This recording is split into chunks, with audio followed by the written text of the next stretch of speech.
కాటుక నల్లని రాత్రి వేళ గురువుల ఆజ్ఞత గురుతు నిరింగితి ఉత్తర దిక్కున ఊరిని విడిచితి పల్లెలు పురములు పట్టణంబులు పేటలు దాటితి కోటలు దాటితి అడుగులు దాటితి మడుగులు దాటితి అన్నీ దాటితి బొటన వేలితో నెత్తురు పొంగగా పులుపుగా నుదుట విభూతి ధరించితి అభిషేకించిన ఆకాశానికి జ్యోతలు చెప్పుచు చెలగుచు మడి వస్త్రంబులు కట్టితి మండలమ్ముగా మాగిన పిమ్మట భైరవుడయ్యి శత్రువుని చంపగా చూచితి నెవ్వరు చూడని లింగం నిరుపద్రవమగు నిశ్చల లింగం ఆదితేజమగు ఐక్యలింగం పురాణప్రదమగు పవిత్రలింగం శివ.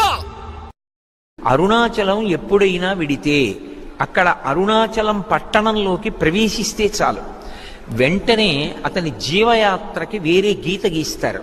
అరుణాచలము వెళ్ళక ముందు, అరుణాచలము వెళ్ళిన తరువాత అని. అంటే అరుణాచలానికి ఎంత వైభవం ఉందో, అరుణాచలంలోకి వెళ్ళాడు అంటే వాడికి ఏదో అధికారం ఉంది, పరమేశ్వరానుగ్రహాన్ని పొంది ఉన్నాడని గుర్తు.